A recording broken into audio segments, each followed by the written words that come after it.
I warned my husband not to go to that party. He looked me straight in the eyes and told me I had nothing to worry about. That was the moment I should have trusted my gut over his words.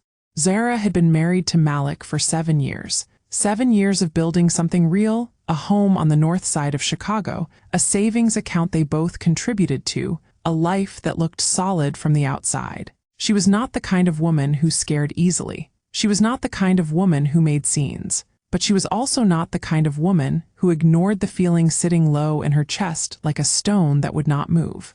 Before we move on, tell me in the comments which state you're watching from. And don't forget to subscribe. Tomorrow's episode may touch a story that is still unfolding. The reunion was for his college class. It was being held downtown Chicago at a rooftop venue near the Riverwalk. Malik had mentioned it casually, the way people mention things they have already decided about. He said it like it was nothing. Zara knew better. Imani would be there. Zara had heard that name before in small doses, in passing, always surrounded by context that was meant to make it sound smaller than it was.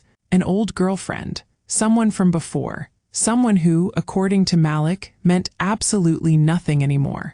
Zara sat at the kitchen table the evening before the reunion, and she said it plainly. She said she did not feel right about it. She said Imani's name out loud and watched his face for the reaction he tried to control. She told him that if he chose to go, she needed him to mean it when he said there were limits. Real limits, not just words meant to calm her down for the night. Malik sat across from her, and he was patient. He spoke slowly. He reminded her of everything they had built. He said the word trust like it was something he had earned and kept safely stored. He reached across the table and held her hand and told her she was the only woman in his life. She believed him. That is the part that still hurts the most, not what he did later, but the fact that she believed him right then, in that kitchen under those lights, with his hand over hers. She helped him pick out his shirt the next morning. She kissed him before he walked out the door. She told him to have a good time. He told her he would text her through the night. The door closed behind him, and Zara stood in the hallway of their Chicago home and felt something she could not name yet. Not jealousy, not anger, something quieter, something that felt a lot like knowing. She went back to the kitchen and poured her coffee and told herself she was wrong. She was not wrong. The first text came around 7 in the evening. Short, but it came. He said he had arrived, that the place was packed, that he would call her later. Zara read it and set her phone face down on the couch cushion and turned the television on. She was not watching it, she was waiting. The second text came almost 2 hours later, even shorter. Just having a good time, talk soon, no period, like it was typed in a hurry or like the thought was already somewhere else before it was finished. Zara noticed. She did not reply right away. She waited 10 minutes, then responded with something simple. He did not respond back. By 9:30 in the evening, the text had stopped completely. She told herself Chicago traffic was loud. She told herself rooftop venues had bad signal. She told herself 100 small reasonable things that added up to nothing. She kept her phone close and she waited, and the house stayed quiet around her. It was close to 11 at night when her phone lit up, but it was not Malik. It was her friend Kezia. Kezia lived 3 blocks from that rooftop venue. She had been passing by with her cousin and recognized Malik near the outdoor bar. She did not send a long message. She sent 1 photo and 2 words, just checking. Zara opened the photo. Malik was standing beside a woman. The woman was Imani. They were not standing the way strangers stand. They were not standing the way old acquaintances stand at a crowded party with drinks in their hands. They were leaning into each other at the shoulder, both laughing, the kind of laughing that belongs to people who are comfortable, who feel safe with each other, who are not thinking about anyone watching. Malik's hand was near the small of her back, not on it, near it, close enough that if someone looked twice, they would wonder. Close enough that Zara, 7 years into a marriage, knew exactly what that closeness meant. She set the phone down on the kitchen counter. She did not call him. She did not text him. She sat in the chair by the window that faced the street, and she let the photo sit inside her chest like something burning low and steady. He came home just after midnight. He was in a good mood. He kissed her on the cheek and said the reunion was fun and kicked off his shoes near the door. Zara looked at him. She said nothing. He went to the bathroom, then to bed. Within minutes, he was asleep like a man with a clean conscience. Zara stayed in that chair by the window. Chicago was still going outside, taxis, voices, the low hum of a city that never fully rests. She sat inside all of it and felt the first real crack form, not an explosion, not a breakdown, just a crack, clean and quiet and impossible to unfeel. She waited 2 days, not because she was afraid, because she wanted to be sure of what she was holding before she placed it in front of him. On the third morning after the reunion, Zara set her phone on the breakfast table with the photo pulled up. She did not say good morning. She did not pour his coffee first. She just sat down across from Malik and slid the phone toward him and waited. He looked at it. Something moved across his face fast, but she caught it. A flicker. The kind a person gets when they are running a calculation they do not want you to see. Then it settled into something practiced, something calm. He told her it was a party. He told her people were standing close all night because the rooftop was crowded. He told her Kezia had caught one angle of one moment and that it looked different than it was. Zara listened to all of it. Then she asked him to show her his phone. The pause that followed was not long, maybe 4 seconds. But inside a 7-year marriage, 4 seconds of silence before handing over a phone says everything a person is trying not to say out loud. He handed it over.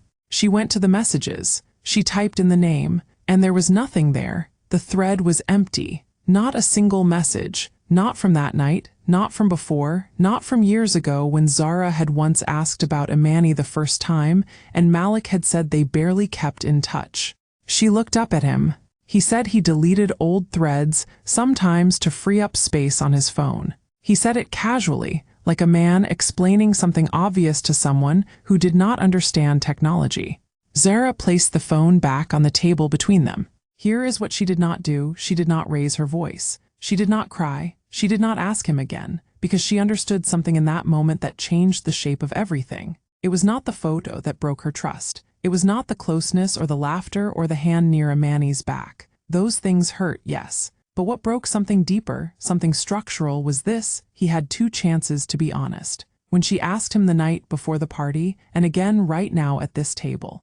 He chose the lie both times, quietly, smoothly, without hesitation. That was not a man who made a mistake under pressure. That was a man who had decided.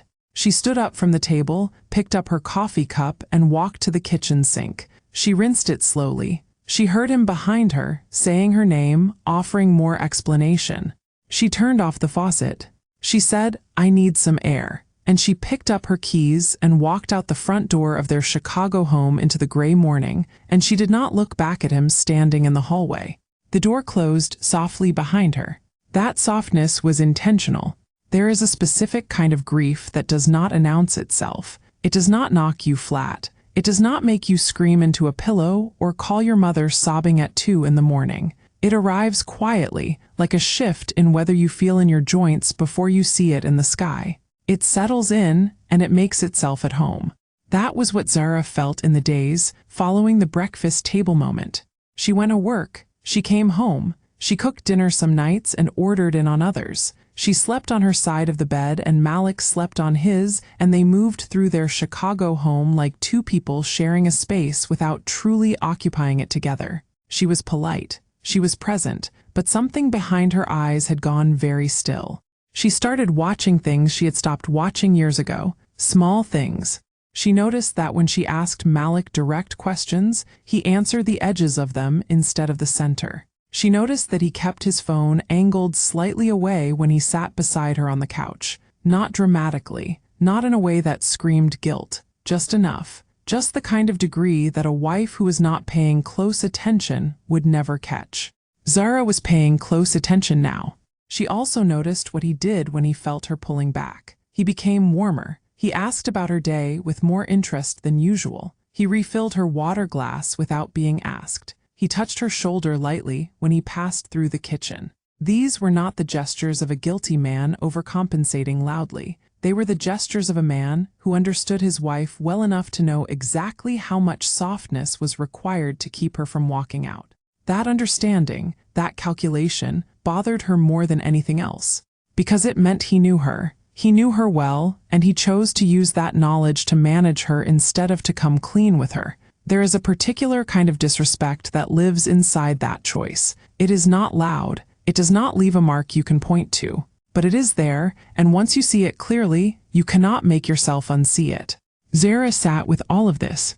She did not confront him again. She did not bring Imani's name back into the room. She simply observed her own marriage, her own home, her own husband, with the eyes of someone who was no longer inside the story, but standing just slightly outside it, reading it for what it actually was. What she saw was not a monster. Malik was not a monster. He was something harder to leave than a monster. He was a man who was good enough, kind enough, smart enough, and still chose to protect himself over protecting her. That combination is the hardest thing to walk away from. She started walking away anyway, slowly, quietly, entirely. Memory is a strange thing. It does not store everything in order. It stores things by feeling, by the way something landed in your chest, by the weight of a moment you told yourself was nothing at the time. Zara started remembering, not obsessively, not in the way a wounded person replays things to punish themselves. She remembered with a new kind of clarity, the kind that comes when you stop trying to give someone the benefit of the doubt and start simply seeing what was always there. There was the time, early in their marriage, when she had found a saved voicemail on his old phone, a woman's voice, soft and familiar. He had said it was a cousin he had not spoken to in years, and he deleted it before she could hear it again. She had let it go. There was the work trip to the south side of Chicago 2 winters ago. He said he stayed at the hotel with colleagues. She found a dry cleaning receipt months later for a shirt she had never seen in their closet. He said he had bought it and left it at the office. The shirt never appeared. There was the name Imani, which had surfaced at least 3 times over the years in different forms. Once in a comment on an old photo. Once in a story he told too carefully, with too many details that were meant to make her sound like a nobody. Once in the way he went slightly quiet when a song played at a restaurant near their Chicago neighborhood, and Zara had asked if he knew it, and he had said no too quickly. She had collected none of these things consciously. She had filed them away in that part of a person that registers truth even when the mind refuses to process it. Now, sitting alone in the evenings while Malik worked late, she was opening those files one at a time. What she found was not a single betrayal. What she found was a pattern. A long, careful pattern of a man managing his wife's awareness, keeping her close enough to feel loved, far enough from the truth to stay quiet. This was not about one party in Chicago. This was not about Imani standing too close in one photograph. This was about 7 years of small edits to a story that was supposed to be hers too. She had been living inside a version of her marriage that Malik had written and revised without her knowledge. Every half-truth, every deleted message, every slightly too smooth explanation, they were all chapters of the same book. She understood now that the problem was never going to be solved by a conversation, because a man who has been editing your reality for 7 years does not stop when he is caught. He edits the catching too. Zara made herself a cup of tea and sat by the window and watched the Chicago evening come in over the rooftops. She was not angry. She was something cleaner than anger. She was decided. The lawyer's office was on the 14th floor of a building near downtown Chicago. Clean waiting room, quiet, a receptionist who handed her a clipboard without making her feel like anything was wrong with being there. Zara appreciated that. She had not told Malik she was going. She had not told her mother, or Kezia, or anyone who would have made the appointment feel like a declaration before she was ready for it to be one. She went alone, on a Tuesday morning, in a gray coat, with her coffee in one hand and her wallet in the other, the way a woman goes to any ordinary appointment on any ordinary morning. The lawyer's name was Deidre. She was direct without being cold. She asked Zara to describe the situation in her own words, and then she listened without interrupting. Zara told her the outline of it. 7 years, no children, a home in Chicago that they owned jointly, separate professional incomes that had remained mostly separate throughout the marriage, which would simplify things considerably. She told it plainly, without crying, without editorializing. She laid it out the way you describe a situation you have already emotionally processed, even if the paperwork has not caught up yet. Deidre asked one question. She asked, "When did you know?" Zara thought about it. She thought about the kitchen table. She thought about the photo from Kezia. She thought about the blank message thread and the 4-second pause before Malik handed over his phone. Then she thought further back. The saved voicemail, the dry cleaning receipt, the times Imani's name had surfaced like something that would not stay buried. She told Deidre, "I think I have known for a long time. I just kept choosing not to know." Deidre wrote something down and nodded once, not with pity, with recognition. They talked through the process. They talked through the timeline. They talked through what would need to be gathered and filed and what the next steps would look like from a practical standpoint. Zara asked clear questions. She took notes on a small pad she had brought in her coat pocket. She was not shaking. She was not dramatic. She was a woman handling a serious matter with the same composure she brought to every serious matter in her life.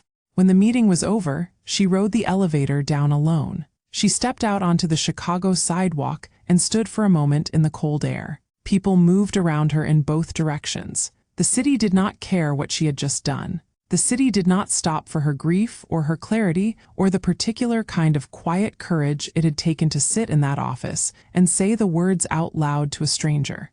She pulled her coat tighter. She walked to her car, and she drove home, and she made dinner like nothing had changed. Everything had changed. There is something almost peaceful about a decision that is already made. All the noise that comes before it, the doubt, the circular thinking, the hoping you are wrong, the trying again, all of it falls away. What is left is just quiet. A clean, still quiet that does not need to be explained to anyone. Zara lived inside that quiet now. She began making small, deliberate moves. She was not in a rush. She was not chaotic. She was methodical, the way she had always been when something mattered. She started with the finances. She opened a personal account at a different bank, not hiding anything illegal, just beginning the separation of what was hers from what was shared. She reviewed what was jointly held and what was not. She set aside documents. She kept them in a folder in her car, not in the house, not somewhere Malik would stumble across them during an ordinary Tuesday. She made a list of what belonged to her, not just financially. She thought about furniture she had brought in from her life before Malik. She thought about books, art, small things that held meaning she did not want left behind in a negotiation. She cataloged it quietly, on her phone, during her lunch breaks in downtown Chicago, sitting in her car in a parking structure with the heat on and the city going past at street level. She also started looking at apartments. Not urgently, just casually, the way you run a search to understand what is out there, what a clean start might look like, what it might cost, what a different kind of life might feel like when it was entirely her own. Some evenings Malik would come home and find her sitting calmly on the couch, reading or working on her laptop, and she would look up and say hello, and he would exhale visibly, relieved. She could tell that the storm he sensed had not broken yet. He did not understand that the storm was already over, that she was not in the middle of deciding whether to leave. She had already left in every way except the physical fact of it. She did not give him that information. She was not cruel about it. She was not performing normalcy to punish him. She was simply not going to hand him the chance to talk her out of something she had come to with her whole mind, her whole heart, her whole history inside this marriage. One evening, he sat beside her on the couch, and he put his arm around her and she let him. She sat there within his arm, and she felt the familiar weight of him, and she felt nothing break inside her, which told her everything she needed to know. When the familiar no longer pulls at you, when the warmth you have shared with someone for 7 years feels like something happening to a different version of you, that is not a wound, that is a finish. She turned the page of her book. He stayed beside her, unaware. Chicago moved outside the window, indifferent and steady. Malik started sensing it in the second week. Not the details. He did not know about the lawyer, the folder in her car, the apartment searches, the new bank account. He did not know any of that, but he sensed the temperature of her. He had known Zara long enough to know the difference between a wife who was hurt and working through it and a wife who had gone somewhere he could not reach. He came home one evening with flowers. Not roses. He knew she thought roses were impersonal. He brought her peonies, her favorite, from the flower stand near their Chicago neighborhood that they had walked past together 100 times. He set them on the kitchen counter, and he looked at her with something in his eyes that was genuine. She could see it was genuine. That was the hardest part about Malik. He was not a man who felt nothing. He felt things. He loved her in his way. He was simply a man whose love had limits he refused to name until someone else named them for him. She thanked him for the flowers. She put them in water. She said they were beautiful. She meant it. He sat at the kitchen counter, and he said her name the way he said it when he wanted a real conversation. She turned to face him. He said he knew something was off. He said he could feel the distance, and it scared him. He said he was sorry, not for anything specific, she noticed, but in the wide, soft way people apologize when they want the feeling of having apologized without the accountability of naming what they are sorry for. Zara looked at him. She did not fill the silence for him. She did not help him find the words. She waited, and she watched him realize that the usual tools were not working, that her calm was not the calm of a woman who had been soothed, but the calm of a woman who had moved past the need to be soothed. He tried again. He said he wanted them to be okay. He said they could go to counseling. He said he would do whatever she needed. She asked him one question. She asked, "What do you think I need?" He went quiet. He listed things: more communication, more honesty, more time together. Good things, true things, things that would have mattered enormously 3 weeks ago. She nodded. She picked up the peonies and moved them to the windowsill where they would get morning light. She told him she appreciated him saying all of that. She told him dinner would be ready in 40 minutes. He stood in the kitchen watching her move, and he knew. She could see that he knew that something had shifted in a way that flowers and apologies and the word counseling were not going to shift back. He knew, he just did not know how far it had already gone. He asked her directly on a Friday evening. They had eaten dinner in a quiet that had become familiar between them now, not hostile, not cold, just the particular silence of two people who have said all the honest things and are living inside the aftermath. He had poured himself a glass of water. She had cleared the table. And then he set the glass down and he looked at her and he asked if she was leaving him. Zara set the dish she was holding down on the counter.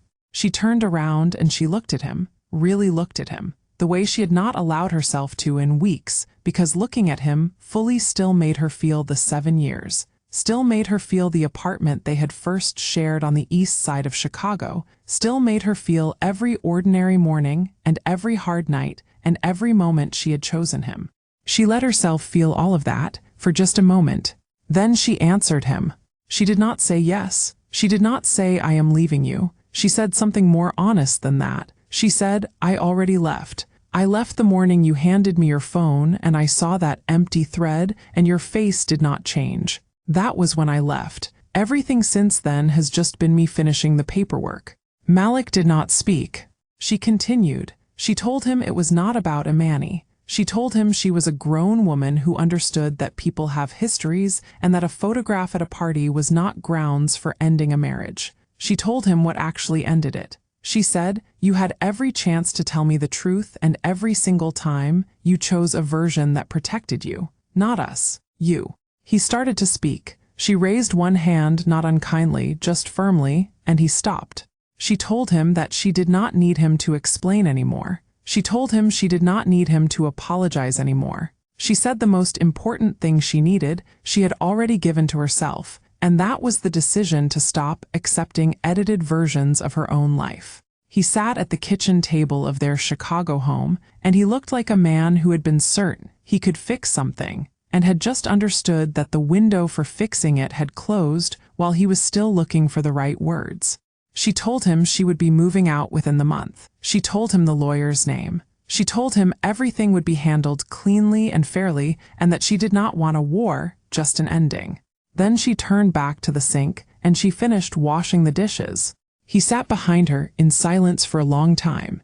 That silence was the most honest thing he had offered her in a long time. She accepted it as exactly that. The boxes did not take as long as she expected. 7 years inside a home, and somehow, when you set aside what was truly yours, what you had carried in, what carried your name, what held your actual memory and not just shared history, It fit into 11 boxes and a few large bags. She stacked them near the front door over the course of a week while Malik was at work. Clean, labeled, quiet. The morning she carried them out, Chicago was gray and cold the way it gets in that particular season when winter is not dramatic anymore, just present, steady and low and unremarkable. She made 3 trips to her car. She did not rush. She did not cry on the front steps. She just moved, one box at a time, with the focus of a woman who had already done the hardest emotional work and was now simply finishing the physical task. The divorce papers had been signed 2 days earlier. No court drama, no contested hearings, clean as she had promised, fair as she had intended. Malik had signed without fighting it. She thought he might, not because he did not care, but because somewhere beneath the justifications and the half-truths and the careful management of her perception, he understood what she understood, that this was not a marriage that had collapsed from the outside. It had dissolved from the inside slowly, through 1,000 small choices he had made to protect himself instead of protect what they had. When the last box was in the car, she went back inside once. She walked through the rooms. She did not do it dramatically. She was not looking for a moment. She was just making sure she had everything. She stood in the kitchen last. The peonies were still on the windowsill, dry now, their petals beginning to curl at the edges. She had forgotten about them. She stood and looked at them for a moment. She left them where they were. She locked the front door behind her, dropped the key through the mail slot, and walked to her car. She sat behind the wheel for a moment. Chicago moved around her the way it always did, without adjustment, without ceremony, without pausing for any one person's ending or beginning. She pulled away from the curb. She was not thinking about Malik. She was not thinking about Imani, or the photo, or the empty message thread, or the 4-second pause, or any of the 11 boxes of evidence that a marriage had once existed and then stopped. She was thinking about the apartment she had rented 3 weeks ago. 2 bedrooms, high ceilings, windows that faced east, which meant morning light every single day. She was thinking about what it would feel like to wake up tomorrow morning inside a life that no one else had edited. It would feel like herself. It would feel exactly like herself. And for the first time in a very long time, that was more than enough. If you enjoyed this story, like this video, and leave a comment telling me what you thought. And if you're not already subscribed to the channel, please subscribe and hit the notification bell to get alerts for new stories like this one. Thanks for watching.